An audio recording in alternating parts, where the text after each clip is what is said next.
제자들을 향해서 굉장히 답답해 하시는 그런 내용들을 볼 수 있습니다. 17절과 18절을 보실까요?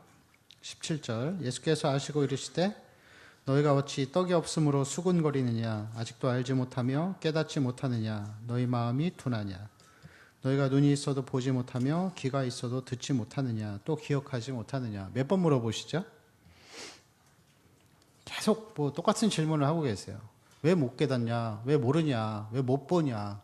예수님의 입장에서는 이 제자들을 보면서 답답한 마음을 금할 수가 없는 거죠. 예수님이 물어보시는 거는 이제 그런 거죠. 답답한 마음은 자녀가 집에 사고치고 들어왔는데 이 자녀를 보면서 아버지가 이게 말을 합니다.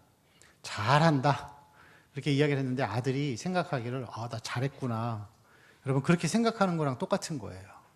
예수님이 답답해 하시는 거, 질문하시는 것과 이 제자들이 예수님에 대한 이 질문에 대한 의문과 대답은 마치 그런 것과 같습니다. 15절 말씀 우리 한번 같이 읽겠습니다. 15절입니다. 시작. 예수께서 경고하여 이르시되 삼가 바리새인들의 노릇과 헤롯의 노릇을 주의하라 하시니.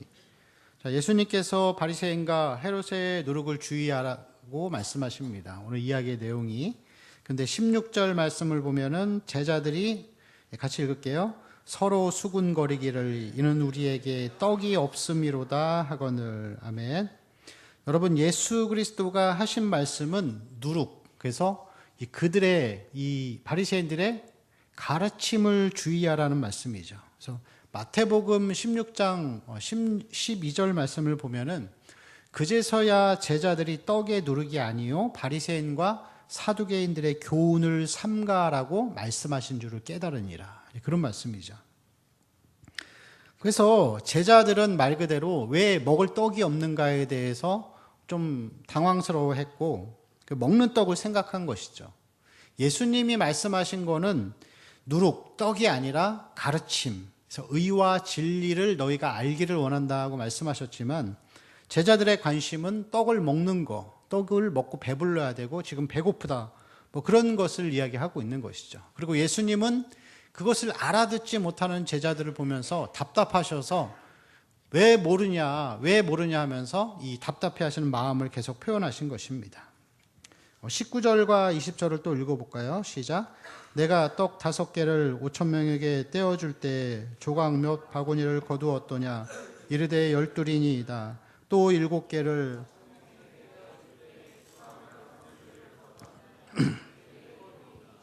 아멘. 여러분 오병이어의 교훈을 예수님이 다시 말씀하시면서 다시 한번 이 의미를 깨닫기를 원하십니다. 제자들의 모습은 마치 이 오병이어의 기적을 본 그 무리들과 같은 것이죠. 여러분 오병이어의 떡을 먹은 사람이 총 몇 명이었죠? 남자만 5,000명이었습니다. 그럼 아이들과 여인들까지 합하면 대략 한 2만 명 정도 가까이 되죠.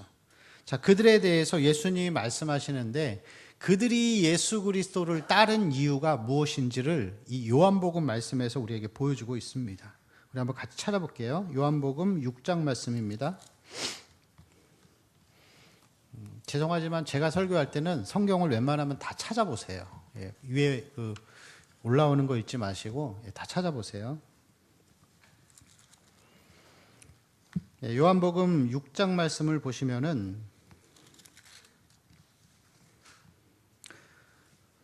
14절 보실까요?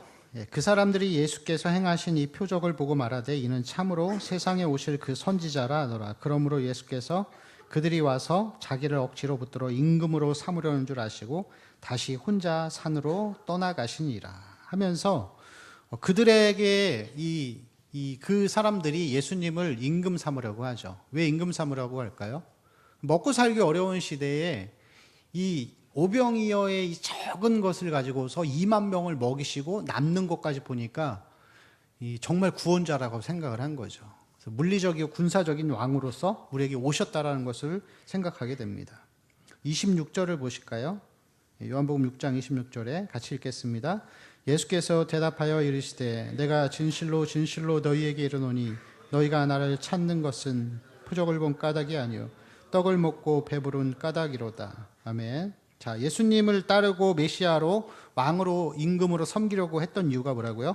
떡을 먹고 배부른 까닭이라. 예수님 통해서 뭔가 만족을 찾은 거죠. 여러분, 이 말씀 가운데에서 이 무리들을 보면은 하나님에 대한 열심이 굉장했던 것을 볼 수 있습니다. 여기서 오병이어의 기적을 보고 나서 예수님이 임금 삼으려고 하시니까 이제 그들을 떠나죠. 그래서 6장 그 16절 말씀을 보시면 제자들이 바다에 내려가서 배를 타고 바다를 건너 어디로 가죠? 가버나움으로 가죠. 가버나움으로 가고 있는데 예수님은 먼저 가셨어요. 그리고 이 바다를 건너 가셨는데 그 가운데에서 큰 파도가 일어나면서 그 19절 말씀을 보면은 노를 저어 10여리쯤 가죠. 한 4km를 가다가 바다 위로 걸어오시는 예수님을 만나게 됩니다. 네, 그리고서 그렇게 이제 건너편으로 건너갑니다. 가버나움에서 이 무리들은 이제 예수님과 제자들을 찾기 시작하죠. 어디에 계실까? 난리가 났습니다. 어디에 계신지 알지 못해서 그 이튿날 무리들이 이 바다를 다시 건너서 예수님을 찾아오죠. 그리고 그 찾아왔을 때 그 사람들을 향하여서 예수님이 말씀하신 거예요. 그들이 나를 찾는 거는 떡을 먹고 배부른 까닭이다 라고 하면서 이 떡의 의미가 오병이어에서 보여주는 이 떡이 뭔지를 그 의미를 명확하게 예수님 말씀하세요. 그 떡이 뭐냐? 이 떡은 생명의 떡이고 산 떡이고 그건 나를 가리키는 거다. 그렇게 이제 예수님이 말씀하시죠. 그 떡은 그냥 우리가 먹고 배부르고 예수님 통해서 무언가를 내가 얻고 이 목적론적으로 얻는 것이 아니고 예수님 자체이시다. 그래서 하나님 말씀으로 사는 것이다. 이제 그런 믿음의 삶에 대해서 이제 설명을 쭉 하시는데 그 요한복음 6장 66절 볼까요? 뒤에 넘어가면은 6장 66절 같이 읽을게요. 시작. 그때부터 그의 제자 중에서 많은 사람이 떠나가고 다시 그와 함께 다니지 아니하더라. 아멘. 자, 여러분, 예수님께서 내가 생명의 떡이다. 예? 내가 산 떡이고 나와 그 떡이라는 것은 먹는 그 떡을 말하는 것이 아니다. 그래서 그 떡을 먹음으로써 예수가 우리 안에 계시고 우리 안에 예수가 계시고 예수님과 우리가 연합된 삶을 살아가고 있다. 여러분, 그런 어떤 구원의 삶에 대해서 설명할 때 사람들이 떠나가죠. 이 말씀은 어렵도다 하면서 떠나갑니다. 본문으로 다시 돌아올까요? 마가복음 8장 말씀이요.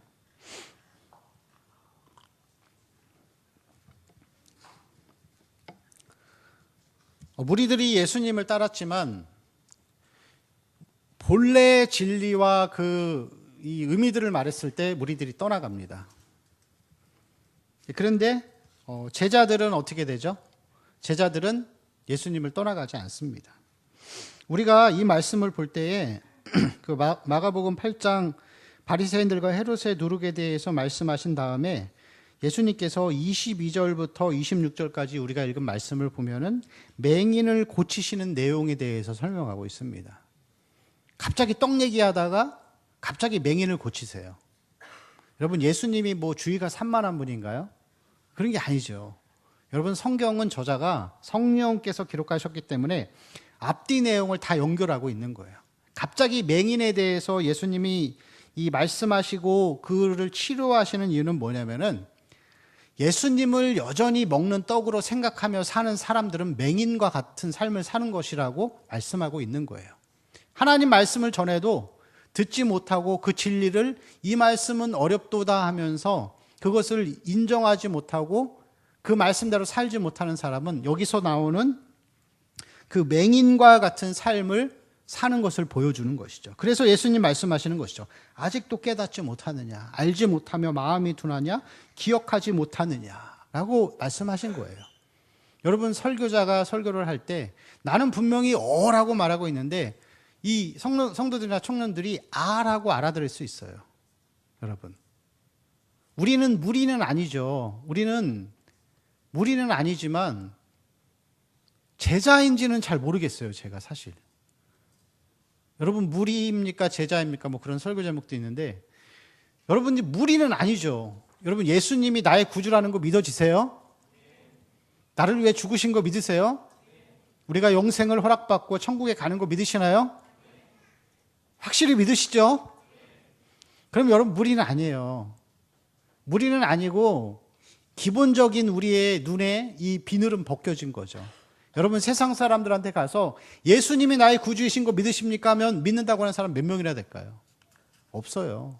그거는 믿어진다고 믿는 게 아니고 따라간다고 해서 따라지는 게 아니죠. 하나님이 우리 가운데 성령을 조명하여 주셔서 우리의 마음의 눈을 밝혀주셔가지고 이것이 예수님이 나의 구주라는 것이 믿어진 거예요. 그 믿음도 하나님이 주신 것이죠. 우리가 지금 믿어진 것이죠.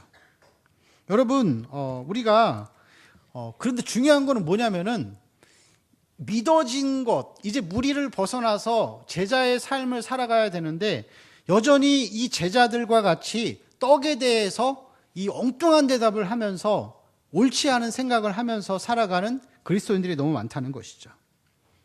하나님의 진리를 깨닫지 못하고 자꾸만 이 성경을 보고 말씀을 들을 때에 자기가 생각하는 방향으로 자꾸만 성경을 해석하고 바라보는 거예요. 여러분 광야 백성이 그랬죠. 홍해를 건넌 다음에 하나님께서 아무것도 가진 것이 없는 그들에게 다가가셔서 뭘 주시죠? 만나를 주시죠.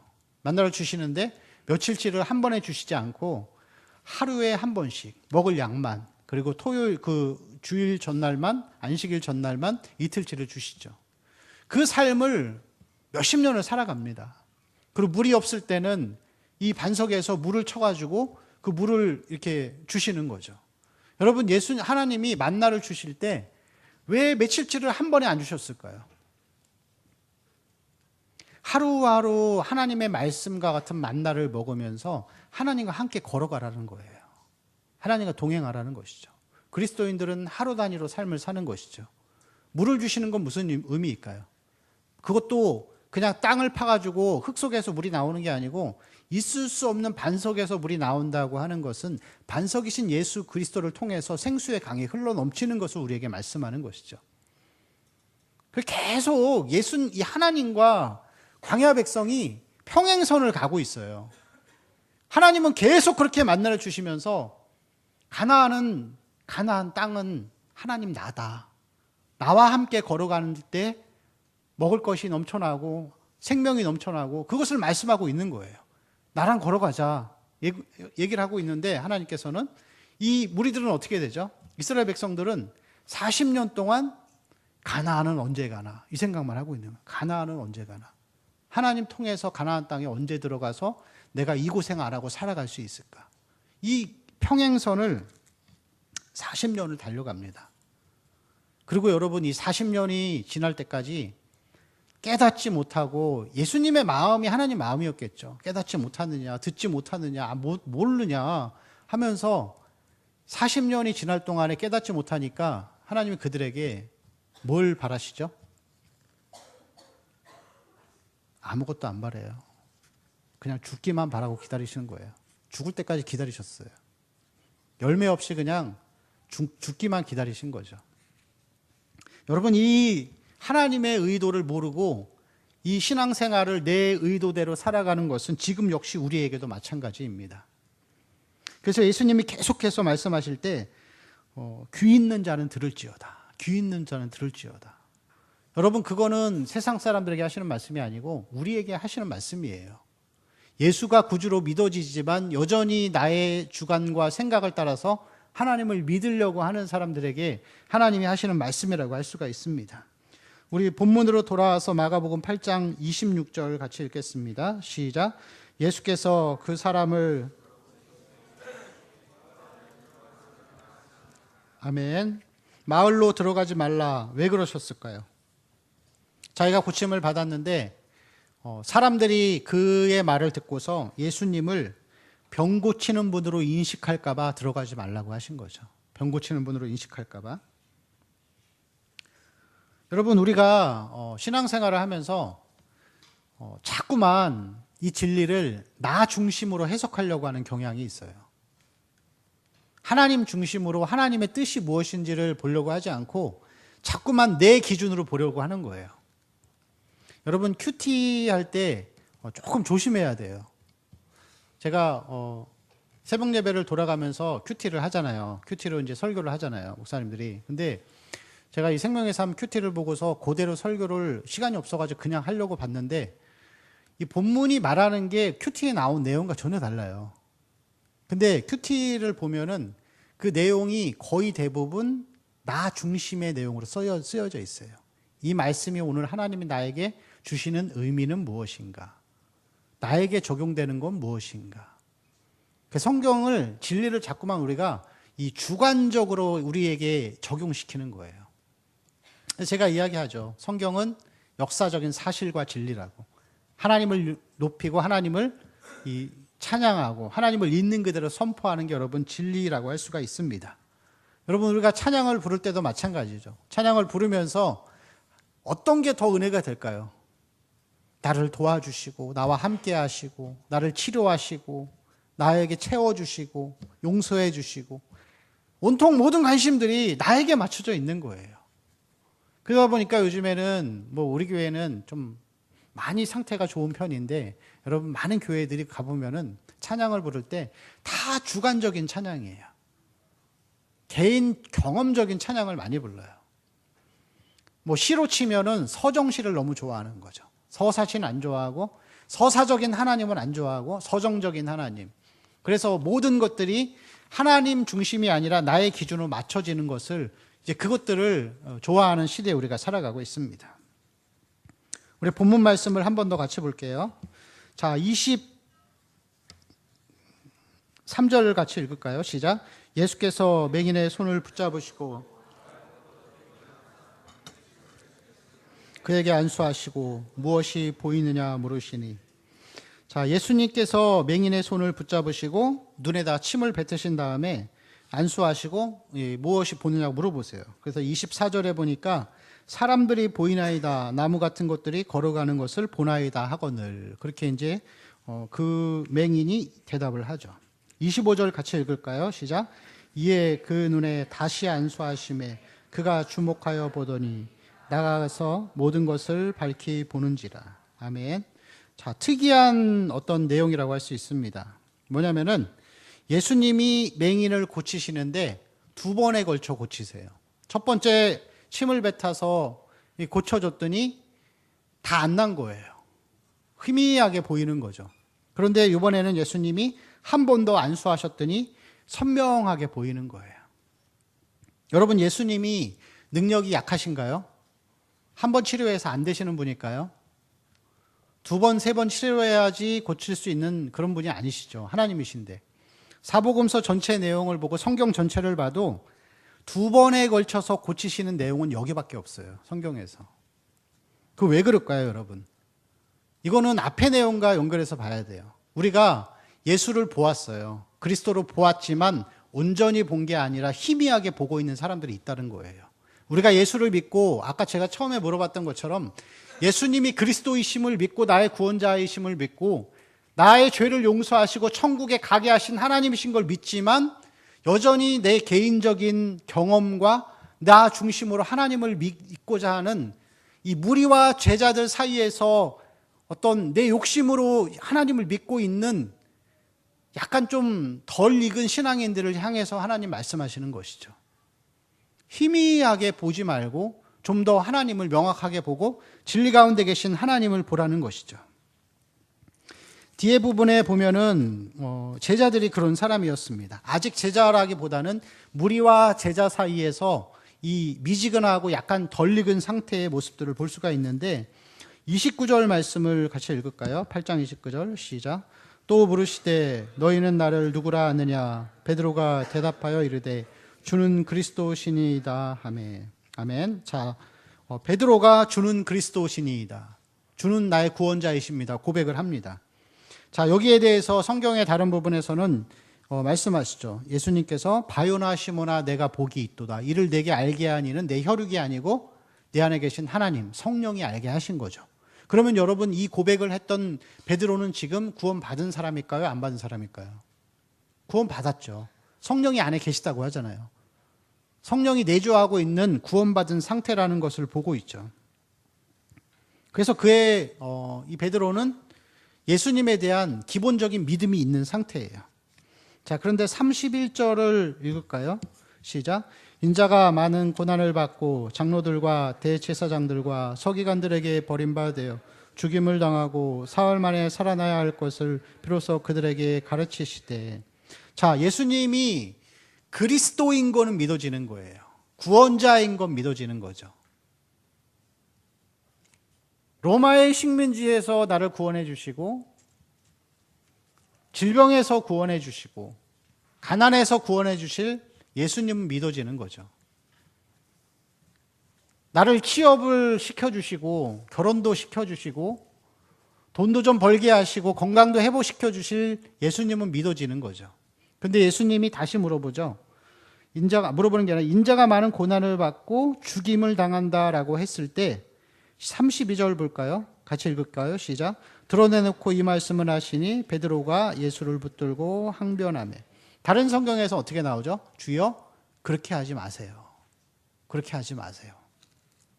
그리고 뒤에서 33절에 보면은 예수께서 돌이키사 제자들을 보시며 베드로를 꾸짖어 이르실 때 뭐라고 말씀하시죠? 사탄아 내 뒤로 물러가라.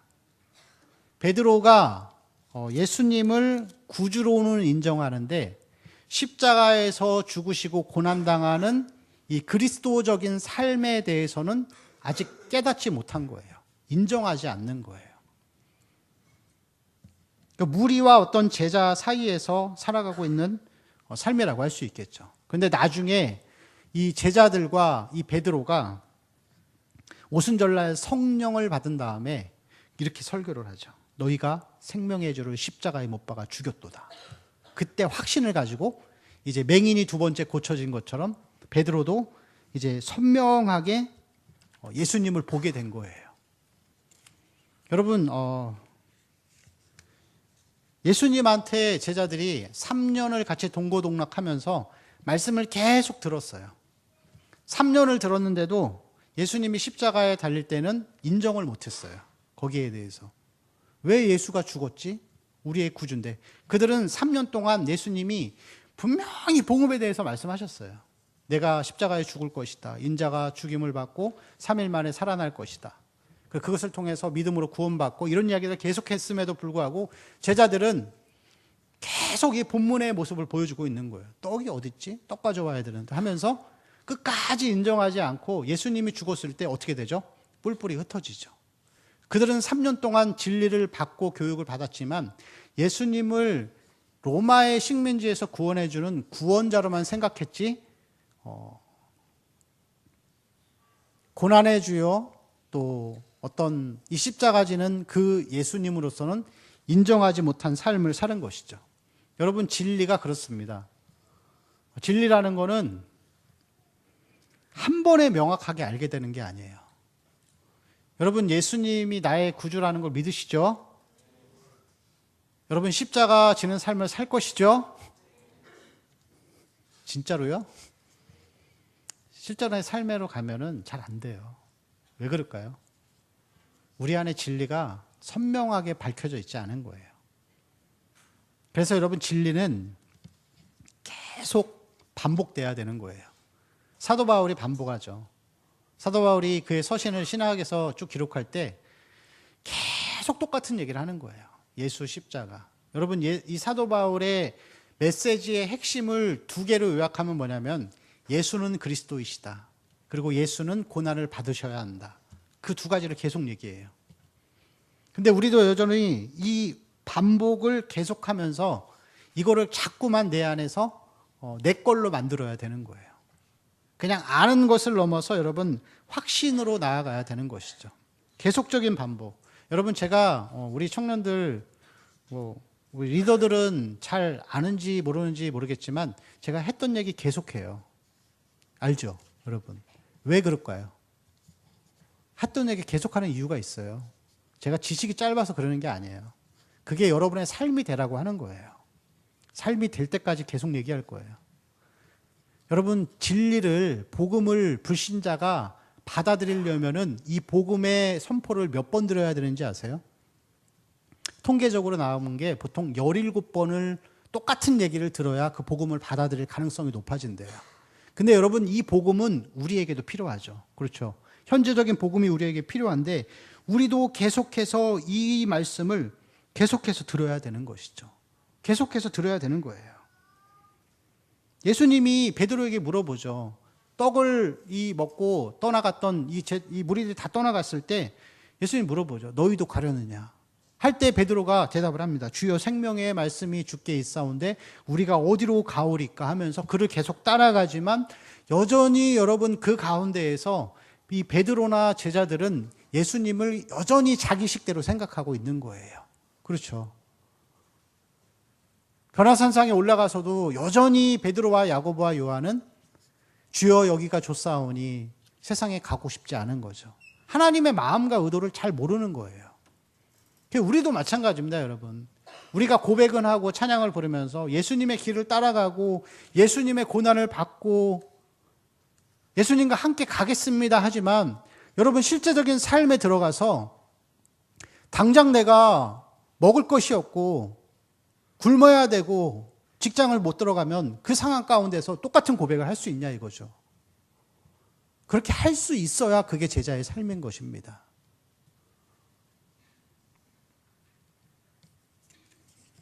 우리가 여러분 진리를 보면서 마음속에 계속 기도할 때 하나님 진리를 밝히 볼 수 있는 성령의 조명하심을 허락하여 주옵소서. 이 기도가 우리에게 있어야 돼요. 여러분 부흥이 뭔지 아세요? 부흥? 우리가 말하고 성경이 말하고 우리 교회가 추구하는 이 부흥의 의미를 여러분 뭔지 아세요? 제가 오늘 마음이 좀 되게 답답해요. 이 부흥이 뭘까? 이 의미를 우리 청년들이 정말 알고 있을까?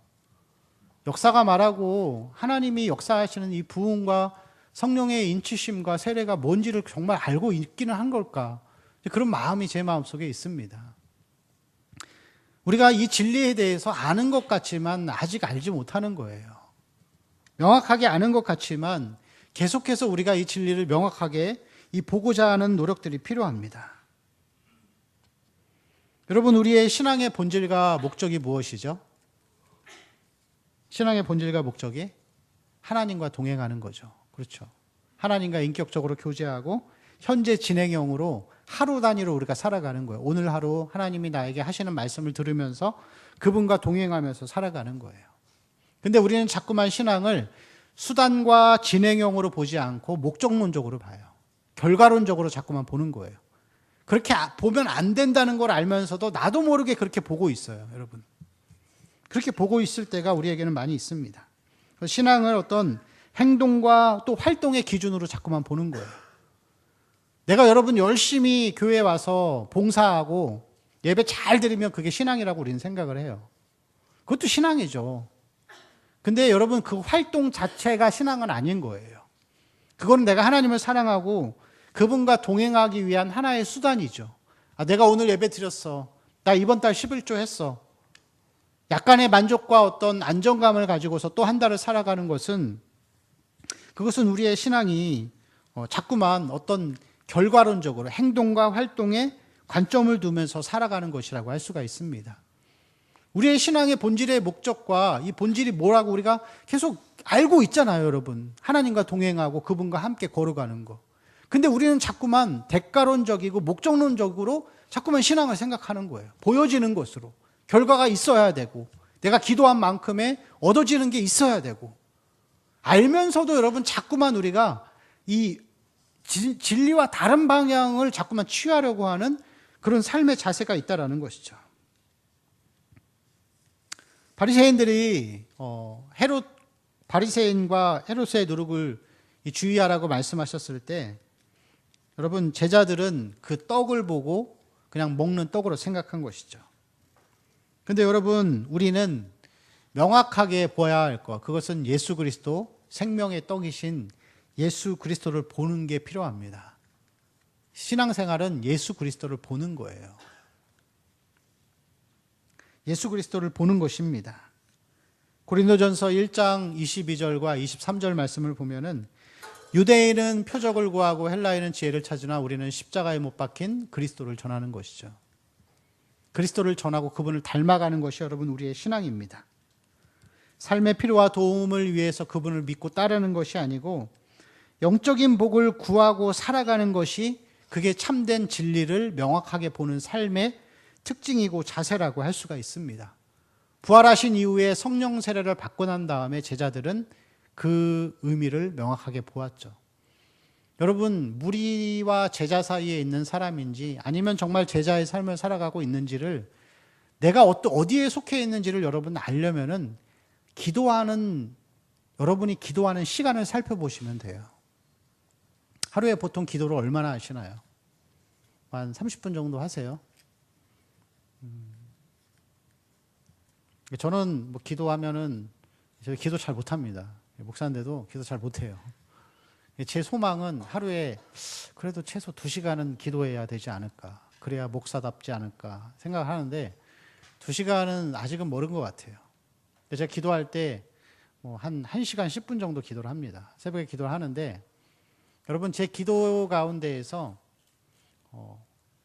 한 50분 정도는 이 영적인 복을 구하는 기도만 해요. 예? 그래서 내 삶이 좀 기도의 한계를 뛰어넘고 진리를 더 깨달을 수 있는 마음을 달라고 기도하고, 또 죄가 여태까지 지었던 죄들이 많이 다 생각나서 다 비워내고 싶은 그런 마음들, 좀 더 거룩해지고 싶고 좀 더 진리를 밝히 볼 수 있는 그런 마음들, 그런 기도를 많이 하게 됩니다. 그러고 나면은 이제 영혼구원을 위해서 기도하죠. 특별히 우리 청년들, 우리 상태 안 좋은 청년들 많잖아요. 좀 예수 좀 제대로 믿고 신앙생활 좀 제대로 할 수 있도록 그런 기도를 하게 됩니다. 그리고 여러분 믿지 않는 가족들을 위해서 제가 기도합니다. 교회를 위해서도 기도하죠. 그런 보이지 않고 그냥 진리에 관련되고 이제 그런 기도를 제가 많이 하게 됩니다. 그리고 남은 시간 한 20분은 제 기도하죠. 우리 가족 위해서, 가족들을 위해서, 그다음에 친척들을 위해서 그렇게 기도하고 이제 마무리를 짓습니다. 근데 여러분, 제가 그렇게 기도한 게 그렇게 오래되지 않았어요. 저도 예전에 기도하면은 기도의 첫 번째 우선순위가 항상 그런 거였죠. 주워 들은 건 있어가지고 하나님 찬양하고 회개하고 하는데, 그거 간단하게 끝마치고 나면은 그 다음 기도하기 시작하는 거예요. 주여 도와주세요. 취업도 잘 되게 해주시고 건강도 주시고, 그렇게 여러분 계속 기도하는 거죠. 예? 결혼도 좀 할 수 있게 해주시고 하면서 나중에는 여러분 계속 그 기도를 하다 보면은 기도를 외우고 있어, 자기가. 예? 주문처럼 외우고 있는 거예요. 아무 생각도 없이 그냥 쭉 그 기도를 하는데, 쭉 기도를 하면서도 그런 마음이 드는 거죠. 이게 기도가 맞나 하면서도 안 하면은 찝찝하고 하기는 해야 될 것 같고, 다 나의 필요를 구하는 기도가 돼버리면 여러분, 우리는 무리와 제자 사이에 있는 거예요. 아직까지도. 아직 제자가 아닌 거예요, 여러분. 여러분, 좀 믿음 생활을 할 때 이 신앙의 믿음의 용기를 자꾸 내세요. 앞을 향해 나아가는데 기도 생활부터 여러분 그렇게 해야 돼요. 나의 필요와 요구와 조건들 하나님 다 아세요. 그냥 나의 마음속에 하나님이 마음의 눈을 밝혀주셔서 옳은 것을 보고 그것을 향해 계속 나아가기를 바라면서 나아가세요. 제가 우리 청년들하고 수련회 가서 제가 잠깐 얘기했지만, 제가 경제적으로 너무 어려울 때는 불과 1년도 안 됐어요. 너무 어려울 때는 당장 이번 주 쓸 생활비가 없는 거예요. 아이들 밥을 먹여야 되는데 반찬 사줄 돈이 없었어요. 근데 여러분, 제가 한 번도 하나님 돈 좀 주세요 이 기도 한 적이 없었어요. 제가 그 어려움의 시간들을 통해서 하나님이 진리를 바로 보고 무엇을 추구하며 살아가야 할지를 계속 깨닫게 하신 거예요, 여러분. 그게 믿음의 성장인 거죠. 먹고 입는 것에 대한 걱정하지 않는 마음들. 그리고 우리가 정말 하나님 나라를 향해서 옳은 것을 향해 나아가는 것이죠. 우리가 하나님의 이 하늘의 신령한 복을 구하는 기도자의 삶이 돼야 됩니다. 팔복에 대한 것들, 심령이 가난해지는 것, 애통하는 자가 되는 삶의 자세의 모습들을 갖추는 것, 의에 줄이고 목마른 자가 되는 것, 의를 위하여 박해를 받고자 하는 마음, 예수님을 위해서 나도 고난을 받기를, 고난을 받는 것이 힘들면 나는 왜 그렇게 고난 앞에 좌절하고 두려워할까 하면서 자기의 어떤 영적인 연약함에 대해서 힘들어할 줄 아는 하나님의 뜻대로 하는 근심들이 우리에게 필요한 것입니다. 그런 것이 우리의 기도의 제목이 되어야 하는 것이죠. 에베소서 1장 17절에서 19절 말씀, 저의 오랜 기도의 제목이면서 또 모든 그리스도인들이 하나님 앞에 드려야 될 기도의 제목들이고 우리가 마음의 눈을 밝혀주기 위해서 제자가 되기 위한 기도의 제목이 되어야 됩니다. 같이 한번 읽어볼까요? 시작. 우리 주 예수 그리스도의 하나님 영광의 아버지께서 지혜와 계시의 영을 너희에게 주사 하나님을 알게 하시고 너희 마음의 눈을 밝히사 그의 부르심의 소망이 무엇이며 성도 안에서 그 기업의 영광의 풍성함이 무엇이며 그의 힘의 위력으로 역사하심을 따라 믿는 우리에게 베푸신 능력의 지극히 크심이 어떠한 것을 너희로 알게 하시기를 구하노라. 아멘. 여러분, 지혜와 계시의 영을 열어주셔서 진리를 밝히 볼 수 있는 마음을 달라고 기도하세요. 그게 정말 중요한 겁니다. 진리를 보고 진리를 보면서 감격할 수 있는 마음들, 마음의 눈을 밝혀주셔서 부르심의 소망이 무엇인지, 하나님이 우리를 선택하셨어요. 여러분, 예수 그리스도가 죽으심을 통해서 우리가 선택을 받고 구원을 받았는데 우리 마음속에 이게 감격이 되지 않는 거예요.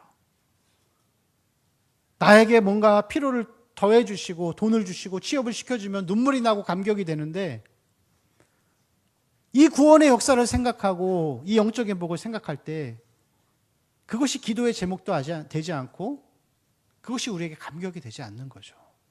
진리에 대한 우리의 감각이 무뎌져 있는 것을 보여주는 것이죠.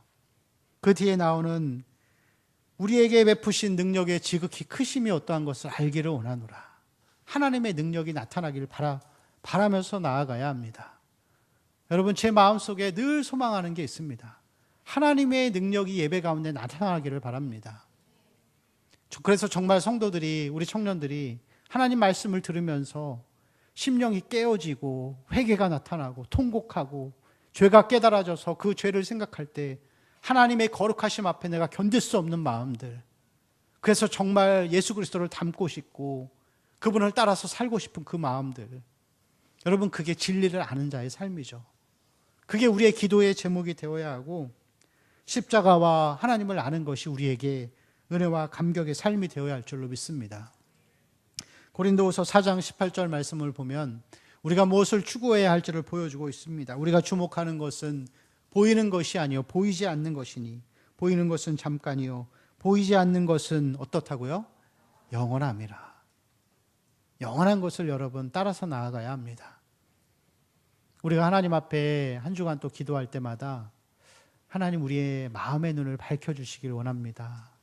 나의 필요를 위해서 예수를 믿고 따르는 것이 아니고 하나님을 있는 그대로 믿고 나의 관점이 아니라 하나님의 관점에 내 생각과 삶의 목적을 맞춰드리는 것, 그래야 여러분 진리를 볼 수 있어요. 아무리 여러분 말씀을 들어도 졸음만 오고 그것이 여러분 감각적으로 다가오지 않으면 아직도 우리는 무리와 제자 가운데 살아가는 삶이라고 할 수가 있습니다. 여러분, 제자의 삶으로 나아가야 합니다. 진리를 명확하게 또 선명하게 보면서 그 진리대로 살고자 하는 용기가 우리에게 있기를 소망합니다. 한번 같이 제가 기도하겠습니다. 하나님 아버지, 고맙고 감사합니다.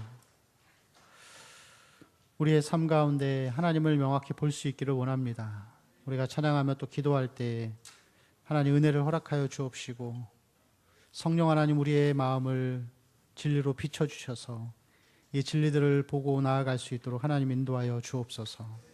하나님 함께하여 주실 줄로 믿습니다. 우리 주 예수 그리스도의 이름으로 기도합니다. 아멘. 우리 아까 그 불렀던 찬양 있죠? 처음에 나 같은 죄인 살리신, 함께 찬양 부르고 한번 같이 기도하겠습니다.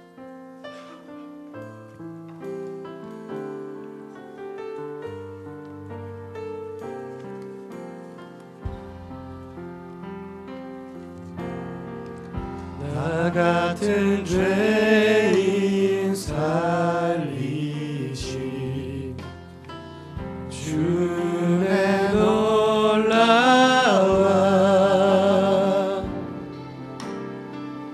잃었던 생명 찾았고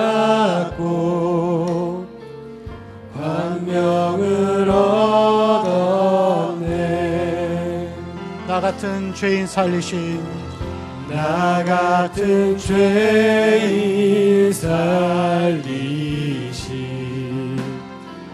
주의 놀라와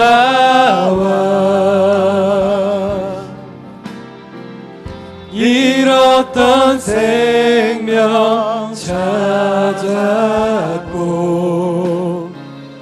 광명을 얻었네. 큰 죄악에서 큰 죄악에서 건지신 주의 고마워.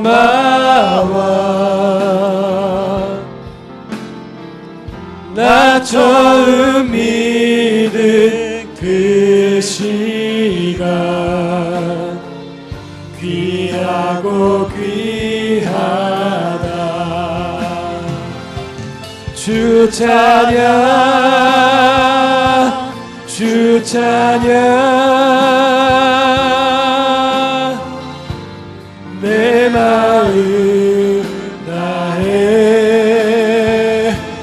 주 찬양 주 찬양 내 생명 다해. 우리 한번 같이 기도할게요. 함께 기도할 때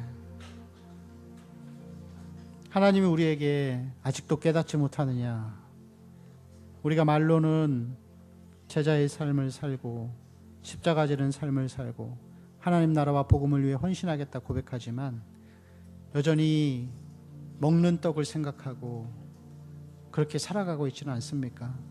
아니, 심각하게는 그게 무슨 뜻인지도 모른 채 살아가고 있지 않습니까? 여러분, 기도할 때 하나님 나의 마음의 눈을 밝혀주시옵소서. 진리를 보게 하시고 제자의 삶을 살아갈 수 있도록, 땅의 것을 구하지 않고 당장 그것이 없어서 두려워하지 않게 하시고 하나님 나라와 진리와 하나님의 것을 구하며 살아갈 수 있는 우리의 삶이 될 수 있도록, 우리 그것을 놓고서 들은 말씀을 기억하면서 한번 통성으로 같이 하나님 앞에 간절히 기도하겠습니다.